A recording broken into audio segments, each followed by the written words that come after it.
Were you there when they crucified my Lord? Oh, sometimes it causes me to tremble, tremble, tremble. Were you there when they crucified my Lord?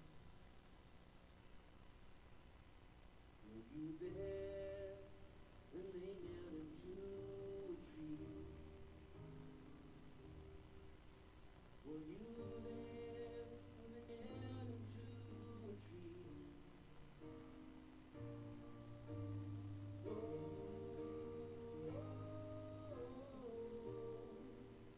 sometimes it causes me to tremble, tremble, tremble.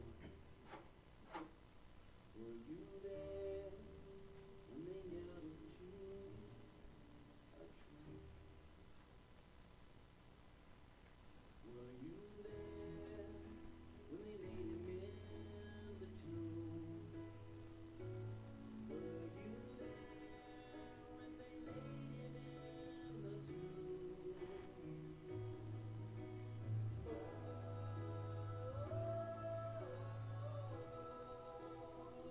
Sometimes it causes me to tremble, tremble, tremble.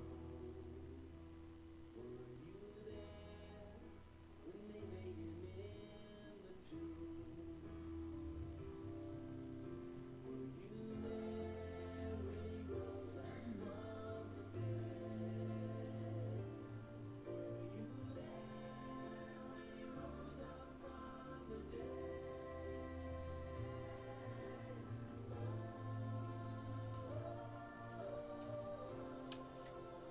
Sometimes I feel like shouting glory, glory, glory.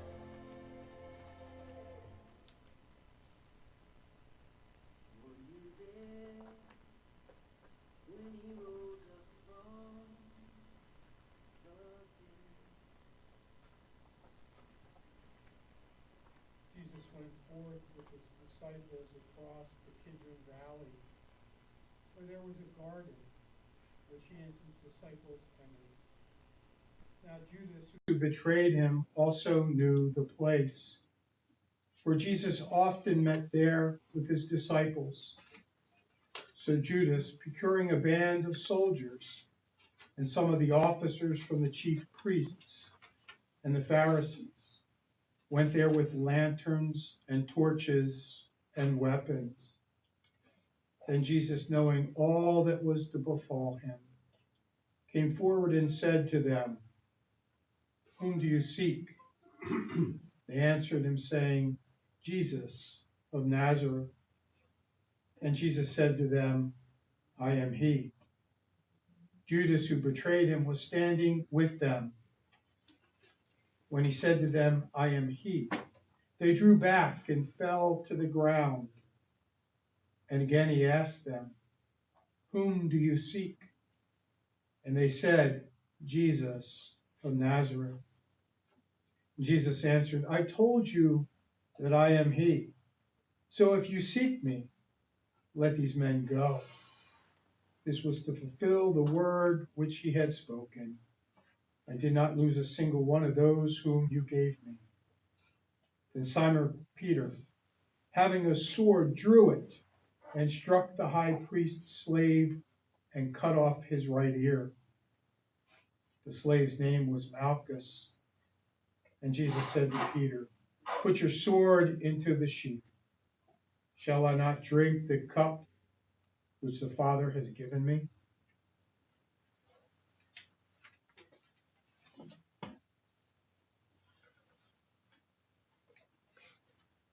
So the band of soldiers and their captain and the officers of the Judean authorities seized Jesus and bound him.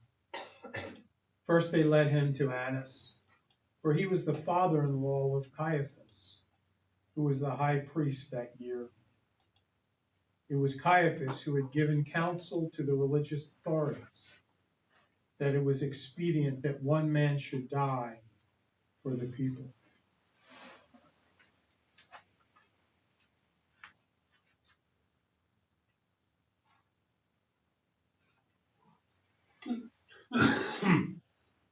Simon Peter followed Jesus, and so did another disciple.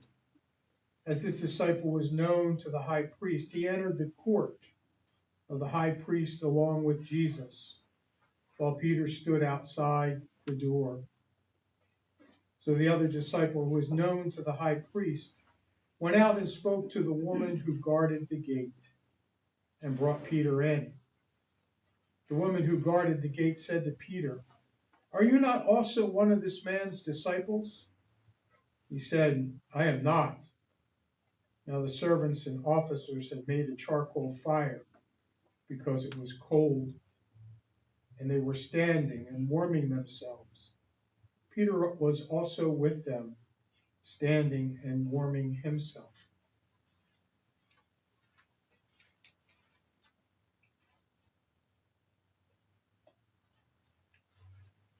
The high priest then questioned Jesus about his disciples and his teaching.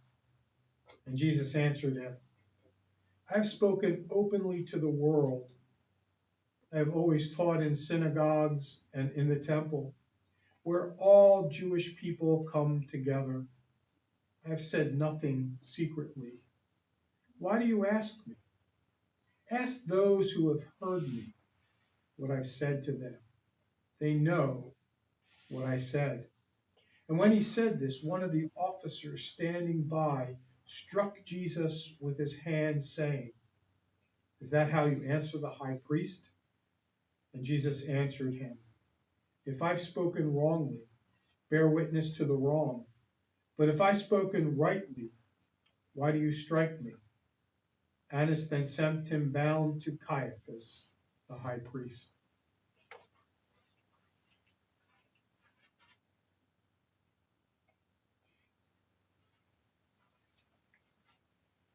Now Simon Peter was standing and warming himself. They said to him, "Are you not also one of his disciples?" He denied it and said, "I am not." One of the servants of the high priest, a kinsman of the man whose ear Peter had cut off, asked, "Did I not see you in the garden with him?" Peter again denied it, and at once the cock crowed.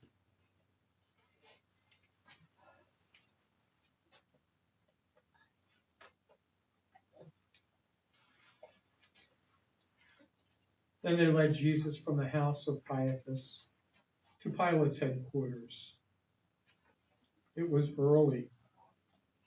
They themselves did not enter the headquarters, so that they might not be defiled, but might eat the Passover. So Pilate went out to them and said, "What accusation do you bring against this man?" They answered him, "This man were not an evildoer. Would we not have handed him over?" Pilate said to him, "Take him yourselves and judge him by your own law." The religious authorities said to him, "It is not lawful for us to put any man to death." This was to fulfill the word which Jesus had spoken, to show what type of death he was to die.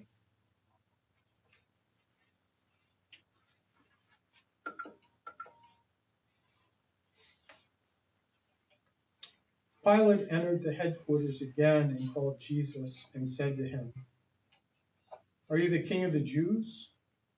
And Jesus answered, "Do you say this of your own accord, or did others say it to you about me?" And Pilate answered, "Am I a Jew? Your own nation and the chief priests have handed you over to me. What have you done?" And Jesus answered, "My kinship is not of this world. If my kinship were of this world, my servants would fight, that I might not be handed over to the religious authorities. But my kinship is not from the world. Pilate said to him, so you are a king? And Jesus answered, you say that I am a king. For this I was born, and for this I've come into the world, to bear witness to the truth.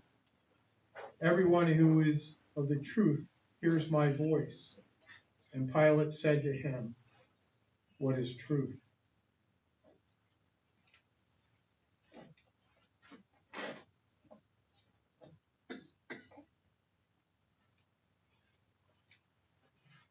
After Pilate had said this, he went to the religious authorities again and told them, I find no crime in him. But you have a custom that I should release one man for you at Passover. Will you have me release for you the king of the Jews? They cried out, not this man, but Barabbas. Now Barabbas was a robber.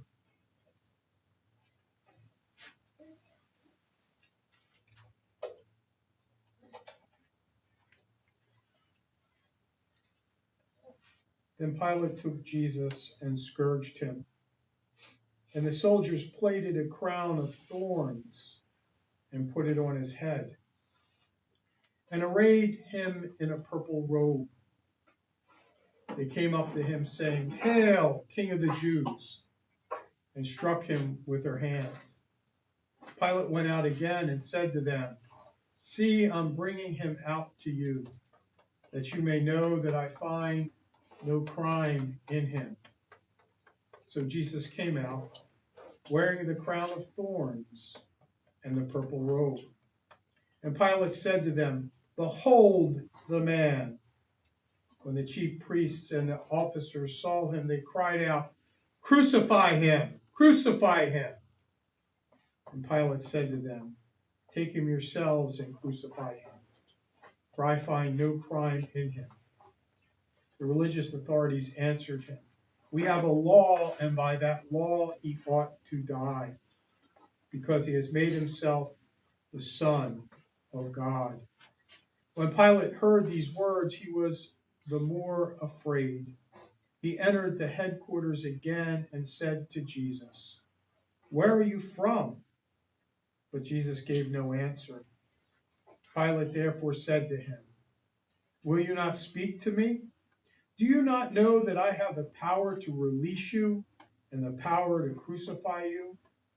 And Jesus answered, you would have no power over me unless it had been given to you from above. Therefore, he who delivered me to you has the greater sin.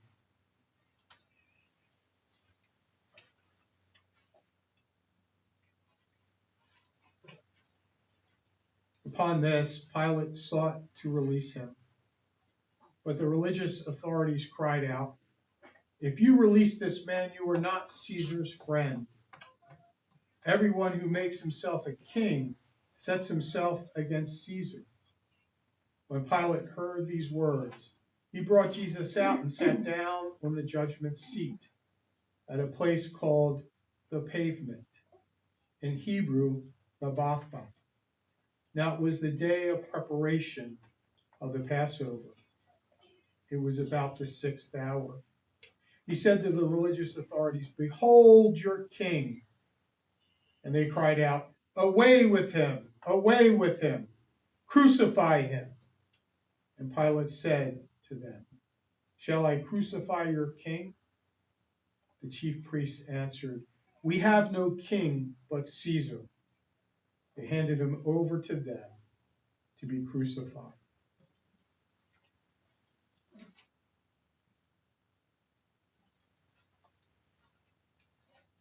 So they took Jesus, and he went out bearing his own cross to a place called the place of a skull, which is called in Hebrew Golgotha.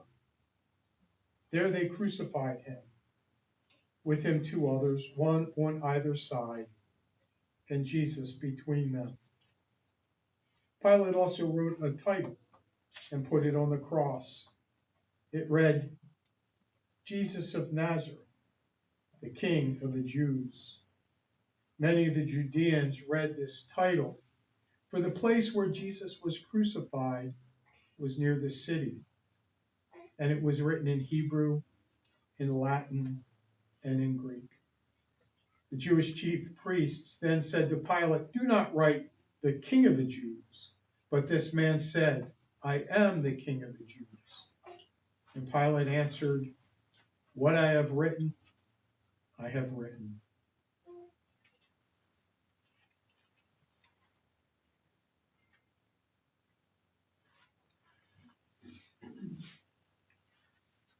When the soldiers had crucified Jesus, they took his garments and made 4 parts, one for each soldier, also his tunic.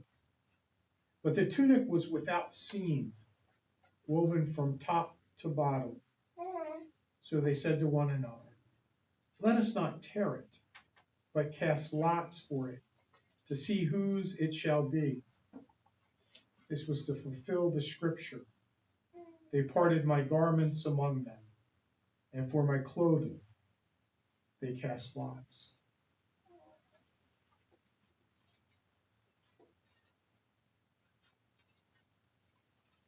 So the soldiers did this. But standing by the cross of Jesus were his mother and his mother's sister, Mary, the wife of Clopas, and Mary Magdalene. When Jesus saw his mother and the disciple whom he loved standing near, he said to his mother, "Woman, behold your son." Then he said to the disciple, "Behold your mother." And from that hour the disciple took her to his own home.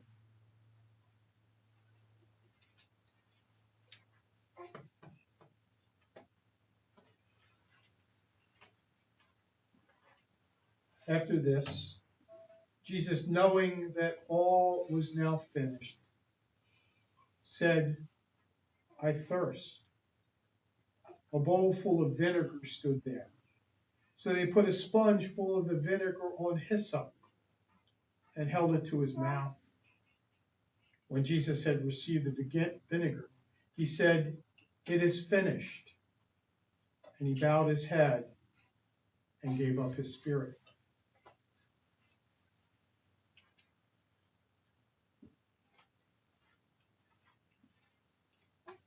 Since it was the day of preparation, in order to prevent the bodies from remaining on the cross on the Sabbath, for the Sabbath was a high day, the religious authorities asked Pilate that their legs might be broken and they might be taken away.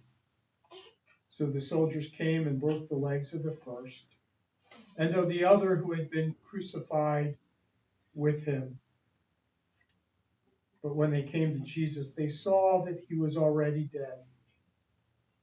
They did not break his legs. But one of the soldiers pierced his side with a spear, and at once there came out blood and water. He who saw it has borne witness.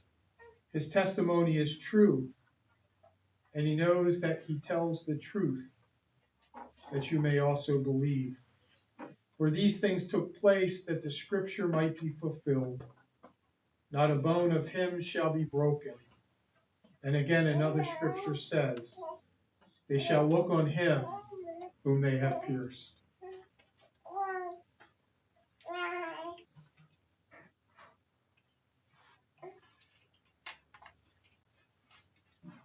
After this, Joseph of Arimathea, who was a disciple of Jesus, but secretly for fear of the religious authorities, asked Pilate that he might take away the body of Jesus.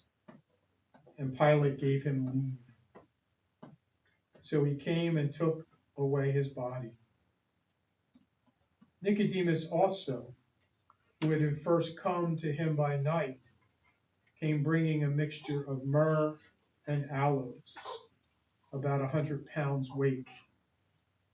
They took the body of Jesus and bound it in linen cloths with spices, as the burial custom of the Jews. Now, in the place where he was crucified, there was a garden, and in the garden, a new tomb where no one had ever been laid. So, because of the Jewish day of preparation, as the tomb was close at hand, they laid Jesus there.